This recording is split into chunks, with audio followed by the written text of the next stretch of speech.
Chào các bạn, hôm nay xuống để bắt ao bắt cá xem nào có bắt được con nào để tối không.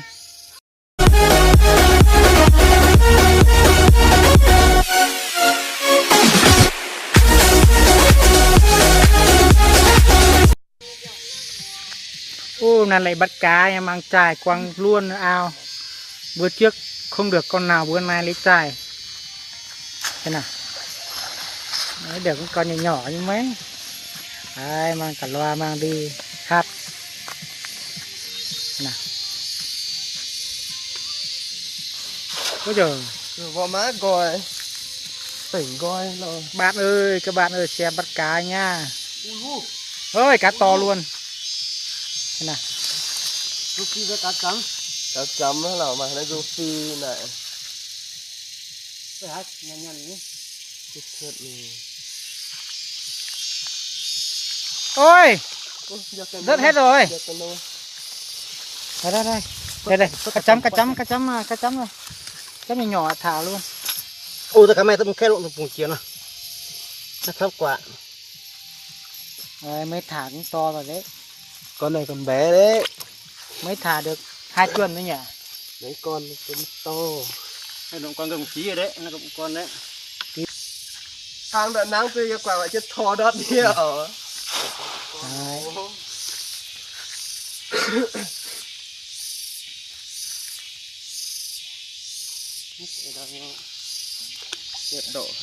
Tiếp đỏ à? Thằng nó thì vợ tú.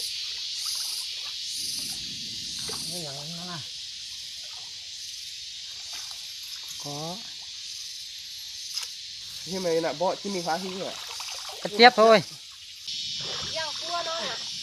Đâu? Chích. À, chuối chín rồi bạn ơi. Đây này. Xem cặp chuối đây. Tí có mang con dao về không? Ôi, lứa bữa trước không được, bữa nay đẹp rồi. Lứa nhà mình đây. Đây.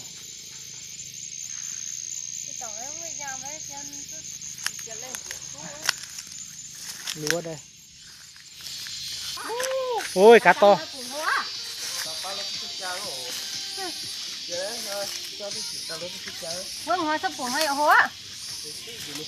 Đây, đem cả loa xuống hát karaoke. À, đã xuất đây là tiền tôi được bánh hàng nó hô hề lắm.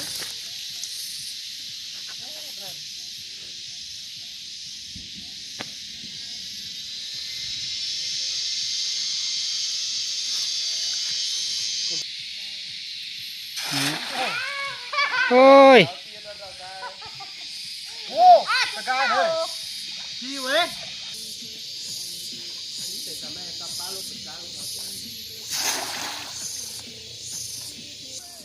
Rồi gì này? Đấy là một con to to tí rồi. Đây. Quăng mái được một con. Rồi nói ta pia lũ bên ta chia lũ ôn nó chú lũ ta chia lũ. Nó tập số rồi bác. Thế nào, lên đây. Xem. Đây, được mái, bắt mái được con này này.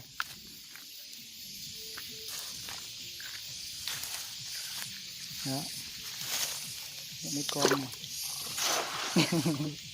Đấy. đưa kia sang bên kia. Đưa cái thùng này. Ăn tập số.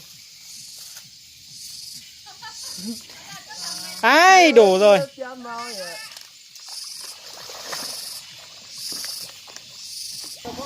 Hái gì đây? Hãy giọt thơm. Đâu? Toàn lá. Nhận lá vứt hết. Ôi! Mới thả được mấy bao lâu nhỉ? 2 tuần và nửa tháng à? Nửa tháng con gần nửa ký rồi đấy. Đây các bạn ơi. Cái kia. Ơi anh ơi. Đấy là thả xuống. Con nhỏ quá, để dành. Đấy. 1 năm chắc to lắm rồi. Mới thả nửa tháng, có nửa ký rồi. Nạ má ủi càm với ăn khô với. Lối lúng tao mà đâu nào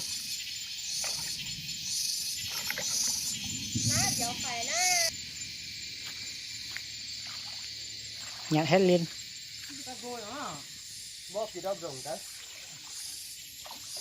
Đấy, để về nhặt trồng. Đấy mấy cái gốc này.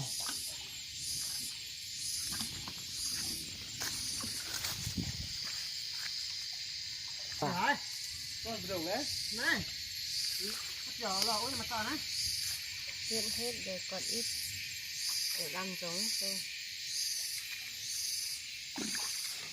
Rồi.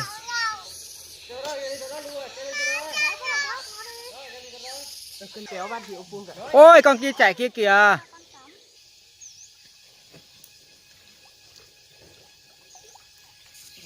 Xem được con nào không? nhảy quá Nãy có con. Trời ơi, bắt chưa được cá sắp về. Đấy, mọi người xuống xem bắt cá đấy. Bắt cá đây đấy. kéo chứ mẹ buông đâu từ đấy Nước đục quá. mà cả cái đi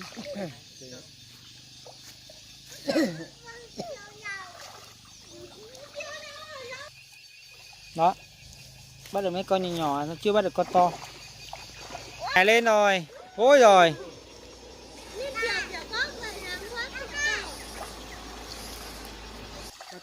Đây xem mọi người đang xem bắt cá. Bắt chưa được. Các bạn ơi bắt cá nha. Về nhà thả mấy con nhỏ nhỏ ác ao nhà đi.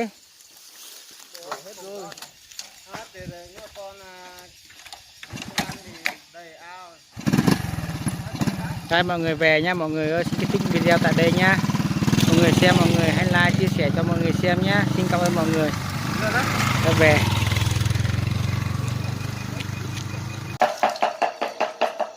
Đây cho các bạn xem nha, hồi nãy mình xuống ao hồ bắt cá đấy, quăng cá đấy. Nên bây giờ về làm thịt cá này, đang làm đang mổ này. Đấy. Ui ôi, ở ngoài bẻ thật chứ, mang về bẩn hết. Bắt được mấy con cũng đùng đúa. Tối nay anh em mình ăn lần lâu được đũa thịt cá. Đây cho các bạn xem đấy.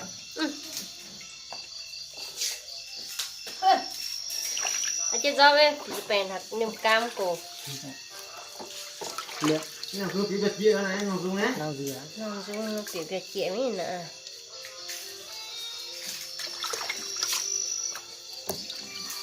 Đây. Các bạn xem gần một tí. Đây bỏ bên cho nếu mà nó tôi với trang quá, nhẫn phải nhận à.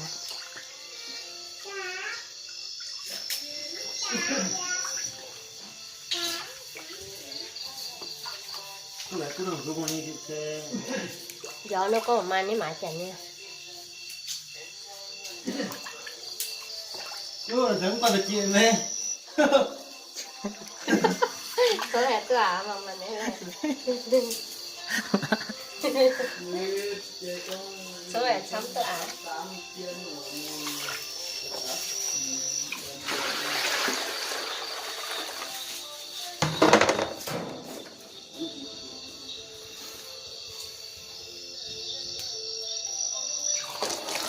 ướp cả xả luôn. phải đấy. Đây, đang làm gia vị đây.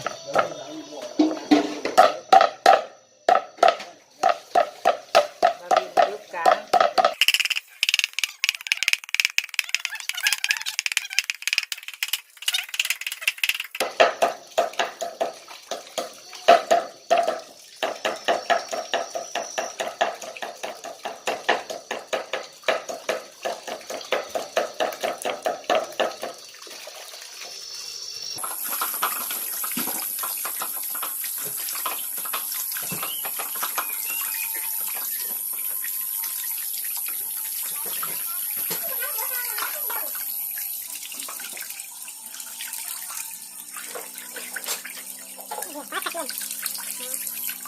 Cây là cái trứng tàu hùn á. Đi tàu đấy. Mà tao ní. Vua chẳng bón chú để mặt hồ. Hai tên co tịch gió về hoa cuốn. Chưa khỏi gió thì nó tí chỉ đạo hôn. Tương đương ao đây nhỏ nhỏ cũng có cả nhiều cá bác không được thôi. Hoa có sự tỏ ạ. cứ chỉ tao nó cuốn cái tài Sợ đợi. Đấy, luôn vừa lên đi bây giờ cho anh cả chế biến luôn. Đấy. Ướp gia vị muối và bột ngọt và bột gì ngon xuống luôn. tôi một chỉ này Thì đi lên nhân tao có đi thì tao biết trang được lại đéo rồi xuất từ cái trang nhật thị. Hai nhỏ cầm điện thoại chắc vào nhà rớt cái kính vỡ luôn. vừa nãy đi dán cá cừ được Đấy, dán cái hôm mai lại đi vướng mà cái này nó mới chụp. rồi chứ Dán này mới chụp. 30. 30 rẻ đây.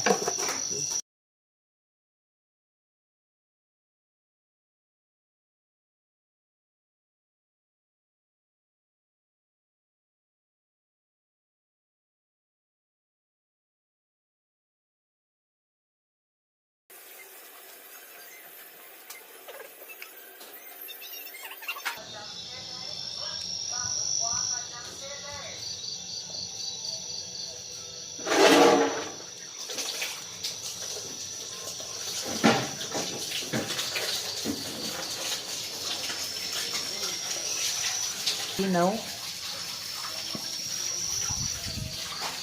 Đây.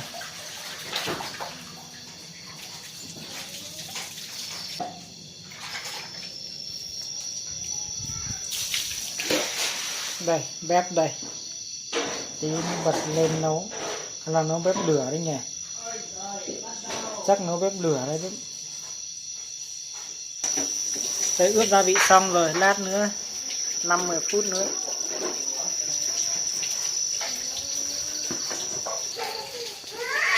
Giờ đó mà Đây mẹ nhóm lửa nha, nhóm nhựa tí về đây giờ ta chịu lúc đầu mới không mở lò á là nhóm lửa tí mà nó nấu chế biến này. Cá. tức quỷ cá Đây chảo đây. quỷ cho đấy Nè cho nó sáng tí nè.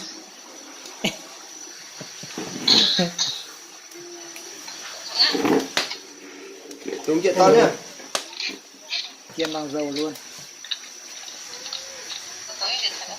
đúng chuyện to nhá Chị đã dán lên. Thật xinh quá. Ôi. sao trên mặt cá tao xíu cái sống cái mặt cá mặt thẳng vào máy như mặt cá cái tàu Dầu. Hơi quê mà phải chạy ra xem mình tập tao uống con chảo lên nè. Thật. tao phải ơi tao Tí phải cho ơi cá xuống chiên cho giòn vào. nhớ bố không Nó cá đây Con hôm bé nay đang ơi. chế biến ướp gia vị rồi. con Cho vào bé chảo. Chiên.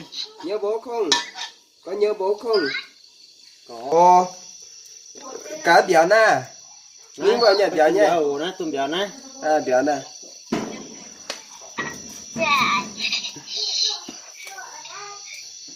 ở nhà béo ơi Ta pet á ồ.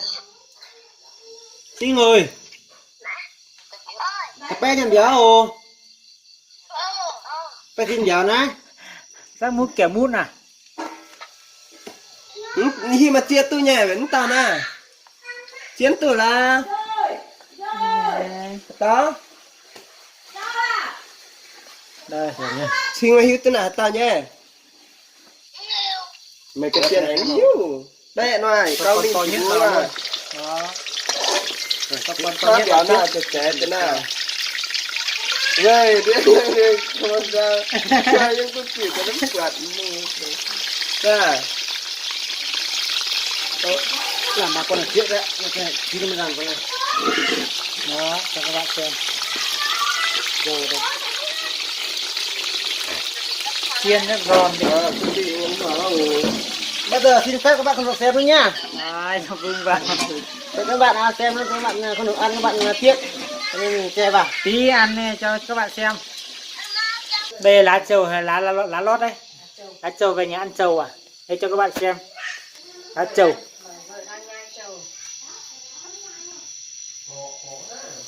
Cái này chắc về làm thuốc hay gì đấy, trầu này mình không biết làm gì đâu. Đây các bạn xem ơi. Thuốc hả? Đây, giới thiệu thuốc làm thuốc gì, giới thiệu đi. Anh chẳng biết giới thiệu làm thuốc gì, em làm thuốc gì? Thức bị viêm. Viêm gì? Đây cho các bạn xem, vừa nhóm bếp lửa vừa nhóm bếp ga đây bên này nữa. Mình chỉ đơn sơ vậy thôi, đơn giản vậy đây. Mẹ ơi, anh bảo này, cái này có con này này. Ui con này nguy hiểm quá. Đây. Có con sâu đây này, bắt đi luôn, to lấy này. Đây này. Mọi người ơi, con sâu vào nhà đây. Bếp luôn, lấy luôn. Không tin ngứa. Đó. Ui. Xuống đấy. Đâu rồi? Vào lửa luôn. Ui, sao mà cầm tay vậy? Đấy, đi vào. Cho bếp lửa.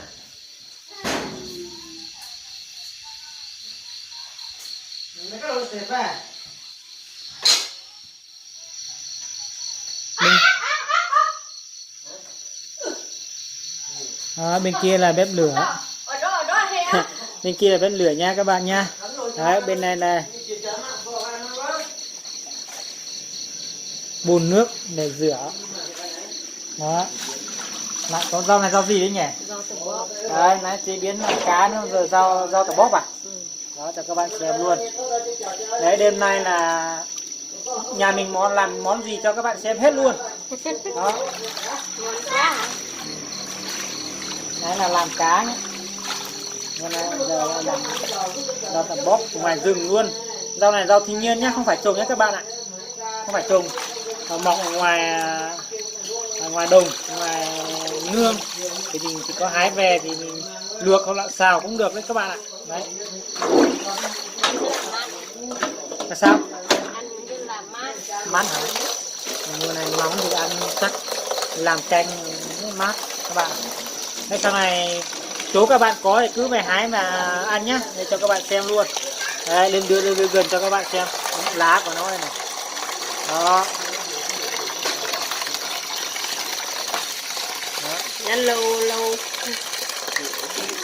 bị xô cắn. Rau này rau sạch mà, rau thiên nhiên, không phải trồng, không phải thuốc gì ngoài, cứ hái về mà ăn.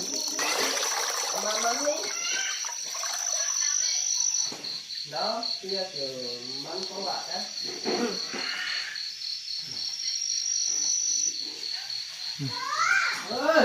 Cho các bạn xem luôn nhá, nấu kiểu gì nhá. À, nó bằng nước hả? Nước sôi thả xuống vào không? Luộc thôi. Luộc hả? Tí cho các bạn xem luôn. Đêm nay làm gia đình mình ăn món gì, nấu thế nào, cho các bạn xem luôn. Không có mỡ, có luộc thôi. Khổ vậy, không có mỡ. Mong mọi người ủng hộ nhé, xem video thì like thì đăng ký kênh ủng hộ cho mình thì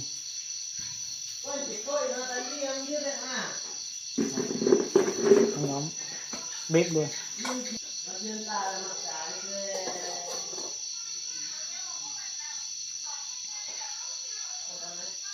Các bác xem gần tí. Đấy, đang rửa, các bạn nhìn không rõ, rồi nhìn xem gần tí nhá. Đây nhá, cái lá của nó thế này. Xem chỗ các bạn có cứ việc mà hái về ăn. Đấy. Nhiều bạn hoặc nhiều người chưa biết ăn đến rau này tầm bóp mà. Đó, đấy. Cái này mình thỉnh thoảng lâu lâu thì mình ra ngoài mình thấy có, mình hái về ăn cũng rất là ngon. Đấy. Hình như rau này là mùa mưa này nó mọc nhiều hơn này, mùa khô này không có, ít có nha các bạn. Đó, nước sôi đi cho vào luôn. Nãy anh bảo bếp bên này là chiên cá, không phải chiên cá, anh nhóm bếp lửa bên kia, bên này là nấu rau xanh. Đấy, rau này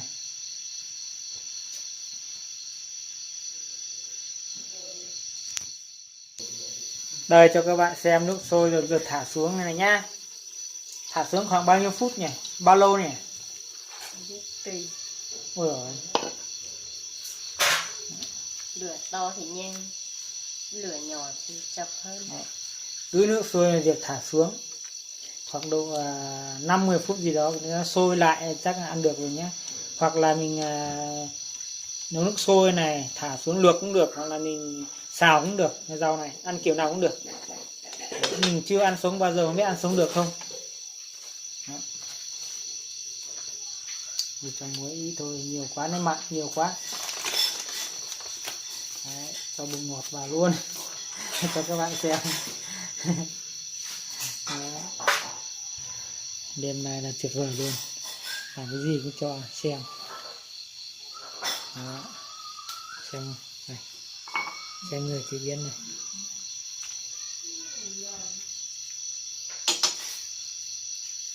Cái bị sôi rồi các bạn đây.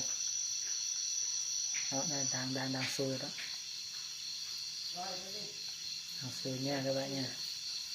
Rồi tí sôi rồi chín rồi thì nhâm bày mâm rồi bắt đầu lại cho các bạn xem.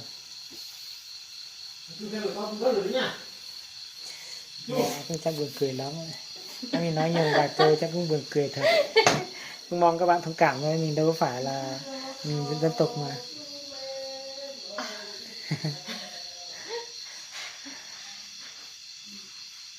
Mặc cái áo này có nhãn hiệu gì không cho các bạn xem?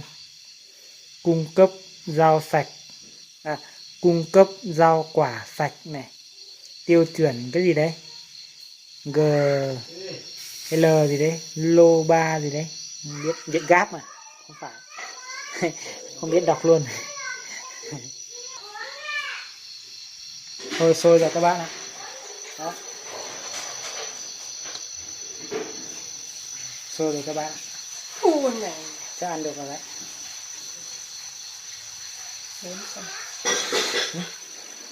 Đó, thử luôn, thử xem muối có mặn không nhé. Rồi, mời cả nhà ăn cơm. Cơm đây mọi người ơi. Đây, mời các bạn xem thịt cá đây.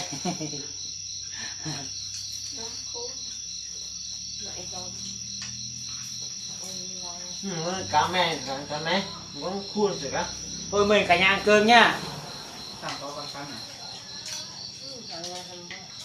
Nhận giờ luôn.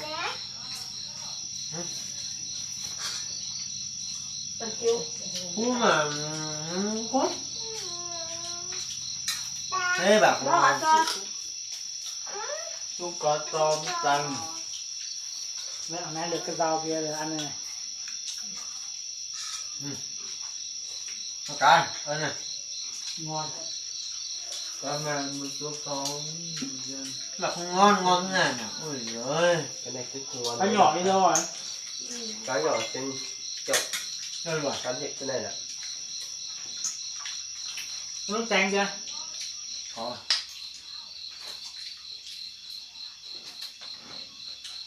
Rồi thịt cá này.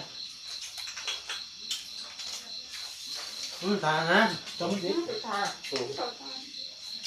Mà sao ơn lắm.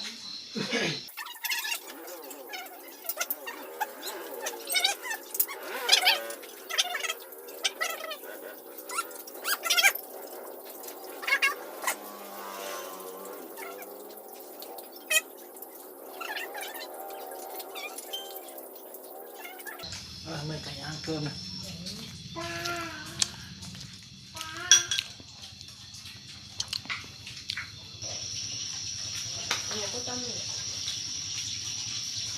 Bữa nữa nghỉ ơi. Một cái ngon cái này. Cái cơm bên đấy có nhiều mà. Trên đấy còn mà. Em lấy một. À cơm hồi nãy sáng đi mang về đâu rồi? Chưa ăn rồi.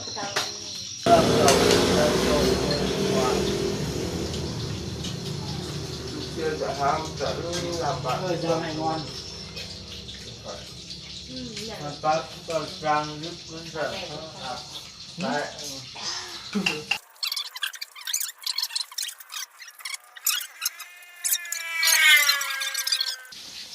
con tập lấy đuôi lấy kia mà mất hết nhau cứ mà chui vào người ta nóng quá cho nên có món cởi áo.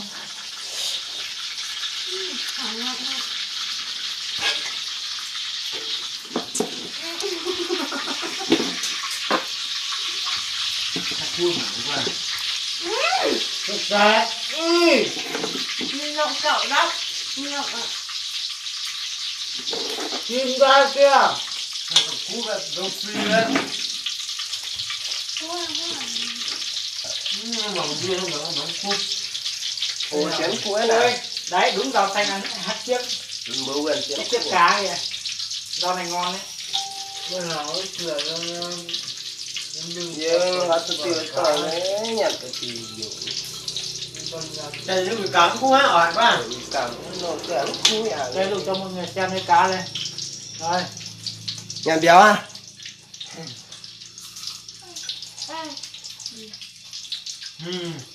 đồ ngon à này đang giận một con không dám bắt Cho mọi người xem. Nó gần thế. đã thế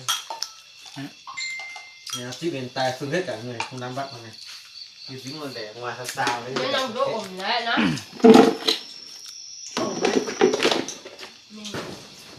không đơn giản cái này nó nhiều thích gì á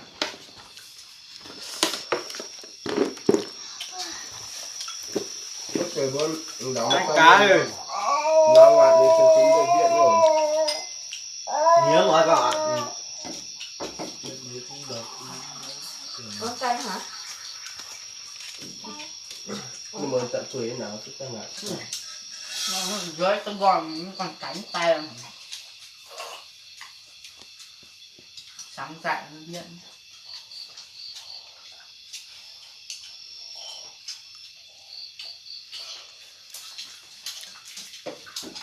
Chuyện dính cọc luôn. Đừng gì đấy. Gió. chưa hả hay là má